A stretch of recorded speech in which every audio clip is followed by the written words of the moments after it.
अगर कोई गारंटर ज़ामन के तौर पर अपना चेक देता है तो उसके पीछे लिखे कि ये ज़ामन चेक है। मैंने अपने मुशाहिदे में देखा है कि लोगों ने छोटी बांट दिए, उनको कॉन्सिक्वेंसेस का पता नहीं था। वो बंदा असल चेक देने वाला आगे पीछे होगा तो उनके मकान बिके। गारंटर बन के चेक देने जा रहे हैं तो आपको ये ख्याल करना चाहिए कि कल को वही चेक आपके खिलाफ पर्चा हो जाएगा। चेक की बैक पे लिखें कि ये गारंटी चेक है। चेक कौन सा देना चाहिए, किस तरह पैसे की रिकवरी हो सकती है। जो आपकी चेक की रकम है, करोड़, 2 करोड़, 4 करोड़ रुपया, 50 लाख रुपया, 10 लाख रुपया, और रिकवरी की सूरत में रकम उधर से मिलनी है, इधर पनिशमेंट है। चेक डिसऑनर एक ऐसा मामला जिससे बहुत सारे लोग फ्रॉड, धोखाधड़ी करते हैं और बहुत सारे बेचारे मासूम चेक लेकर फंस जाते हैं और उनकी अमाउंट जो है वो रिकवर नहीं हो पाती है। अब चेक कौन सा देना चाहिए, किस तरह पैसे की रिकवरी हो सकती है, मुल्ज़म जिसने चेक दिया है उसके खिलाफ क्या कार्रवाई करवानी चाहिए, तमाम कुछ कानूनी मामला हैं, इन पर आज बात करेंगे। मेरे साथ मौजूद हैं मारूफ माहिर कानून, एडवोकेट सुप्रीम कोर्ट हैं नसीर कंबो साहब। इनसे जो है ये गुफ्तगू कर लेते हैं। अस्सलाम वालेकुम नसीर साहब। जी वालेकुम अस्सलाम। नसीर साहब, चेक का मामला बहुत ज़्यादा मार्केट में देखने को आया कि लोग चेक दे देते हैं, पैसे ले लेते हैं या कुछ चीज़ ले लेते हैं, फिर उसके एवज़ चेक दिया जाता है, फिर मुतलका वक्त पर वो चेक जो है वो कैश नहीं होता, फिर पैसे के पीछे भागा जाता है। किस तरह से जो है इस सारे मामले से बचा जा सकता है? कानून के अंदर क्या रेमेडी जो है एक मजलूम शख्स के लिए जो 40-50 लाख रुपए, 1 करोड़ रुपया अपना इन्वेस्ट करता है कुछ 4 पैसे कमाने के लिए और वो फंस जाता है, वो करोड़ रुपया डूब भी जाता है? जी बिस्मिल्लाहिर्रहमानिर्रहीम। हारून भाई, ये बिल्कुल आप बात आपकी दुरुस्त है कि चेक जो है ना कॉमनली फ्रीक्वेंटली जो है वो यूज़ किया जाता है और लोग जो है वो लोगों से फ्रॉड करने के लिए भी लोगों को ये यकीन दिलाते हैं कि जी ये चेक है, ड्यू डेट पे आप जाएंगे आपको पैसे मिल जाएंगे। हालांकि हकीकतन ऐसा नहीं होता और चेक का जो है वो मिस यूज़ होता है। तो इसलिए कोई शख्स जो है जब किसी को कोई पेमेंट देता है, लेन देन करता है या जो है वो कोई चीज़ देता है और उसके एवज़ चेक लेता है तो उसको क्या एहतियातें करनी चाहिए। पहली बात तो ये है कि कोई भी चेक जो है ना जिस शख्स के साथ आप लेन देन कर रहे हैं उसका बाय उसके अकाउंट का चेक होना चाहिए।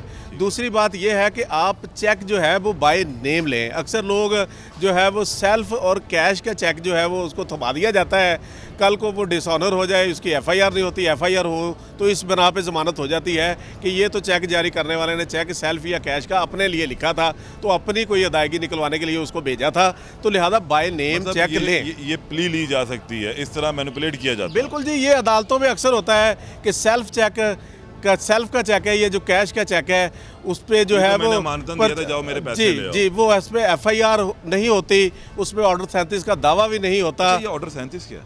ऑर्डर 37 बेसिकली ये है कि एक तो 2002 में जो है वो पाकिस्तान पीनल कोड में ऑफेंस 499 एफ ऐड किया गया। पहले रिकवरी का दावा ही होते थे, ये ऑफेंस नहीं था। जाली चेक देना। 489 एफ की क्या लैंग्वेज है, डिसऑनेस्टली इशूइंग चेक कि बदयांती से चेक जारी करना। यानी कोई भी शख्स जो है अगर किसी ने किसी का कोई कर्ज देना है या उसके ज़ुम्मे कोई अपनी कानूनी ड्यूटी फुलफिलमेंट ऑफ ऑब्लिगेशन है तो उस सूरत में जो है वो चेक जारी किया जाता है। तो ये बेसिकली 489 एफ के इंग्रेडिएंट हैं। डिसऑनेस्टी का एलिमेंट होना चाहिए, कर्ज की अदायगी की बाबत चेक होना चाहिए या कोई फ्यूचर ऑब्लिगेशन जो है कानूनी तौर पे थी उसको पूरा करने के लिए होना चाहिए। तो अगर कोई चेक जारी करता है और बदयांती से जारी करता है तो फिर वो चेक डिसऑनर हो जाता है इनसफिशिएंट फंड्स या दीगर वजूहात की बिना पे, तो वो एक ऑफेंस बन जाता है। तो फ़ौरन फिर उसके खिलाफ थाने में दरख्वास्त दी जाती है, पर्चा होता है और फिर वो ज़मानतों का प्रोसीजर चल पड़ता है। लेकिन दूसरी रेमेडी होता है, एक ये भी होता है कि जनाब वो ये भी दरख्वास्त दे दी जाती है किसी को चेक देने के बाद कि जनाब मेरी तो चेकबुक में से चेक चोरी हो गया या मेरी चेकबुक ही चोरी हो चुकी थी। तो ये सब 2 नंबरियाँ चलती हैं। हारून भाई, अक्सर ऐसा ही होता है ना कि लोग चेक बाय नेम चेक होना चाहिए। सेल्फ का ये कैश का चेक है तो वो कहेंगे कि जी ये तो, या बात का पता क्या करते हैं लोग, कहते हैं कि जी मैंने चेकबुक साइन करके रखी थी, ये मेरा साइन शुदा चेक था, ना मैंने इस पर रकम फिल की है, ना मैं इसको जानता हूँ, मेरा तो इसके साथ लेन देन ही नहीं। बाद में वो करते हैं कि जी वो जाके थाने में रपट दर्ज करवाते हैं मेरी चेकबुक चोरी हो गई है। तो लिहाजा जो चेक लेता है ना उसको सिंपल चेक नहीं पकड़ना चाहिए, बल्कि चेक लेने से पहले साथ एक एग्रीमेंट भी लिख लेना चाहिए। उस एग्रीमेंट के बाबत उसके अंदर लिख लें ये चेक किस तनाजर में दिया गया, ये चेक का नंबर क्या था, इस चेक में पेमेंट की अदायगी का मोड क्या था, किन गवाहान के सामने दिया गया था और टाइम फ्रेम इसके अंदर। क्योंकि अदालतें अक्सर जो है वो इस चीज़ को वाच करती है कि क्या इस शख्स के साथ जिसने आपको चेक दिया इसके साथ आपका लेन देन या कोई मसलन ट्रांजैक्शन या कोई रिलेशन डेवलप होता है। अगर आप सिंपल चेक है और आप उस अमाउंट की बाबत जो है वो कोई कनेक्टिंग मटेरियल जो है वो मनी ट्रेल नहीं देते कि ये अमाउंट मैंने ऐसे ऐसे दी थी, मेरा इसके साथ लेन देन था, तो ज़मानतें हो जाती हैं। क़वाइद व ज़वाबित का ख्याल रखना इंतहाई ज़रूरी है। बिल्कुल इसी तरह आपने ऑर्डर 37 का सवाल पूछा था। हाँ जी। अब ये तो FIR है ना, FIR आपने करवा ली, 489F में 3 साल बंदा कहता सजा, मेरे पास पैसे ही 3 नहीं साल है। सजा है, वो अदालत में बैठा है, पैसे नहीं देता, तो वो तो अदायगी तो ना हुई। जमानतें हो जाती 3 महीने की वही तो बाद। बात है, क्योंकि ये नॉन बेलेबल ऑफेंस है, लेकिन प्रोहिबिटरी क्लास में फाली करता 3 साल तक सजा है। लेकिन उसके लिए कानून ने एक दूसरा रास्ता दिया है अवामुन नास को, जो कि लोगों को आगाही नहीं, या लोग पर्चे की तरफ जाते हैं कि शायद प्रेशर में हमारा मसला हल हो जाए, कि सिविल लिटिगेशन में जाएंगे तो शायद वो लंबा हो जाएगा। हालांकि ऑर्डर 37 CPC का जो दावा है ना, ये समरी ट्रायल है, डिस्ट्रिक्ट एंड सेशन जज इसको सुनता है, और इसमें टाइम फ्रेम है 4 या 6 महीने, उसके अंदर अंदर इसका फैसला होना होता है। अच्छा। और इसमें जब ये तो बड़ी खुशखबरी है आप लोगों के बिल्कुल लिए। आप जब ऑर्डर 37 का दावा दायर करते हैं ना, तो सिर्फ आपने चेक साथ लगाना है, उसमें आपके पास गवाह भी नहीं है, तो सिंपल कंप्लेनेंट जिसको चेक दिया है उसकी एविडेंस सफिशिएंट होती है। आप चेक प्रेजेंट करते हैं, डिसऑनर स्लिप देते हैं, और जब दावा दायर किया जाता है तो अदालत जो है वो दूसरी फ्री को बुलाती है। तो जब वो पेश होता है तो 10 दिन के अंदर अंदर उसने एप्लीकेशन लीव टू कंटेस्ट देनी होती है। यानी इसमें हर बंदे को कंटेस्ट का राइट नहीं दिया गया। लीव टू कंटेस्ट में अदालत देखेगी कि क्या वाकई इसकी बात में वजन है, कि मामला जो है वो शहादत तलब है, तो फिर तो लीव टू कंटेस्ट मंजूर होगी, वरना वहीं पर दावा डिक्री हो जाएगा। और इसमें एक और बात मैं आपको बताऊँ कि जो ऑर्डर 37 के दावे में लीव टू कंटेस्ट अगर किसी की मंजूर होती है ना, तो उसमें फिर अदालत कहती है कि इतनी अमाउंट की बाबत श्योरिटी बॉन्ड दें। अच्छा, अब लोग समझते हैं कि साथ जैसे श्योरिटी बॉन्ड देना कोई बात नहीं, रूटीन की बात है। ऑर्डर 37 के दावे में, 37 के दावे में श्योरिटी बॉन्ड देने वाले बंदे को ये आगाही होनी चाहिए कि वो उसकी जगह रिस्पॉन्सिबिलिटी ले रहा है। कल को वो बंदा आगे पीछे हो गया, अगर उसने अपना मकान या कोई चीज़ श्योरिटी के तौर पे रखी है, तो कल को वो मकान बेच के पैसे पूरे होने हैं। ये बेसिकली मनी डिग्री होती है। लिहाजा मैंने अपने मुशाहिदे में देखा है कि लोगों ने श्योरिटी बॉन्ड दिए, उनको कॉन्सिक्वेंसेस का पता नहीं था, वो बंदा असल चेक देने वाला आगे पीछे होगा तो उनके मकान बिके, वो मकान नीलाम होके उसकी बाबत जो है ऑर्डर 37 का सहारा लेकर आप अपनी डूबी रकम जो है वो तरा सकते हैं। बिल्कुल जी। ऑर्डर 37 का दावा जो है ये तो श्योरिटी बॉन्ड वाला हो गया ना, लेकिन अच्छा, जो जिस बंदे ने दिया उसके क्या होगा फिर? उससे देखिए, पैसे कैसे जिस recover होंगे? बंदे ने पर्चा करवा लिया, पैसे नहीं निकले, बंदा जेल में या बेल में हो गया, तो कानून कहता है कि चेक डिसऑनर होने के 3 साल के अंदर अंदर ऑर्डर 37 का दावा किया जा सकता है।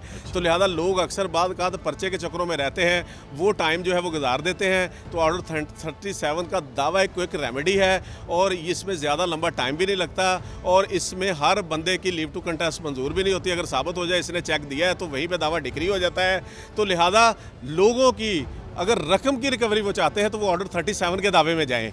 37 के दावे में अदालत उसको उसके पैसे भी दिलवाती है, और उसके दौरान जो उन पैसों पे लेने के लिए अदालतों में जो अखराजात आते हैं, कोर्ट फीस लगती है, वो भी अदालत देने का ऑर्डर देती है। अच्छा, एक सवाल है नसीर साहब, अक्सर लोग जो 2 बंदों का लेन देन हो रहा था, तीसरा बेचारा मामा बन जाता है सम टाइम, और जी मेरा चेक रख लो, दे देगा पैसे। अच्छा, वो जो चेक दे देता है अपना, दोनों जो लेन देन करने वाले होते हैं वो आपस में मुकमुका करते नहीं है, टाइम आ जाता है, देने वाला पैसे नहीं देता, वो जिसने श्योरिटी दी होती है, गारंटी दी होती, फंस जाता है। उस बेचारे की कोई रेमेडी है? देखें जी, बिल्कुल अवामुन नास को ये आगाही होनी चाहिए कि चेक के मामलात को कैजुअली नहीं लेना। ना आप किसी को देते हुए कोई चीज़ उससे चेक लें तो आप पूरी एहतियातें करें। इसी तरह अगर आप कोई जामन बन के या गारंटर बन के चेक देने जा रहे हैं तो आपको ये ख्याल करना चाहिए कि कल को वही चेक आपके खिलाफ पर्चा हो जाएगा। चेक की बैक पे लिखें कि ये गारंटी चेक है। अच्छा, अगर आप ज़बानी कहते रहेंगे ये गारंटी चेक है जी, मेरा तो इसके साथ लेन देन नहीं है, इसके साथ लेन देन था, वो तफ्तीशों में साबित होता है नहीं होता है, तो पूरा ट्रायल फेस क्या करना होगा? पड़ेगा। जब आप उस चेक की पुष्ट पे लिखेंगे कि ये चेक है और ये मैं गारंटी चेक दे रहा हूँ, तो उससे ये साबित हो जाएगा इसका लेन देन कोई नहीं है, बेसिकली तनाज़ा इन 2 बंदों के दरमियान था, इसकी गारंटी है।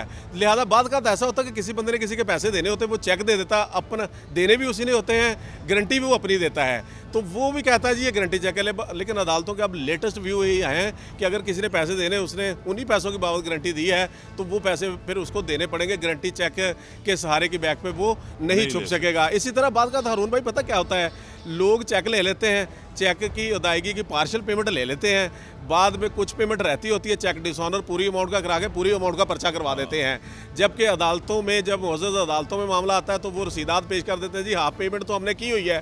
तो जो जो है पार्शल अमाउंट जो है ना उसकी अदायगी की बाबत भी फिर अदालतें ऑब्जर्व फरमाती है कि ये कंप्लेंट की मेलाफाइडी है कि इसने पैसे ले भी लिए थे, लेकिन जब FIR करवाई तो पूरी अमाउंट की कराई और उसमें वो फैक्ट मेंशन नहीं किया। लिहाजा अवामुन्नास अगर किसी से पार्शल पेमेंट ले लेती है तो वो FIR करवाते वक्त उसका भी जिक्र करे, वरना फिर क्या होता है, वरना वो जो पार्शल आपने ली है बाकी आपकी जो है वो डूब जाती है। लिहाजा चेक के मामलात में ना एहतियात बहुत ज़रूरी है, चेक लेते हुए भी एहतियात बहुत ज़रूरी है। छोटी छोटी डेफिशिएंसीज होती हैं जिनकी वजह से कल को फिर आप एक लंबे सफ़र में पड़ जाते हैं, आपकी जैनुन दी हुई वहाँ अमाउंट डूब जाती है। बाद का ऐसा होता है कि अवामुन्नास लेन देन होता है, वो अदायगी क्लियर कर देते हैं लेकिन चेक वापस नहीं लेते, उसकी बाबत पर्चा करवा दिया जाता है। लिहाजा बिल्कुल इस चीज़ को ना भूलें कि मैंने अदायगी कर दी है। ऑर्डर 37 को जो है वो याद रखें। बिल्कुल जी, ऑर्डर 37 पर्चे के से भी ज़्यादा जो है वो रिकवरी के लिए एक ऐसा एक्सपीडाइट टूल है या अदालती तरीक़ाकार है, समरी ट्रायल है,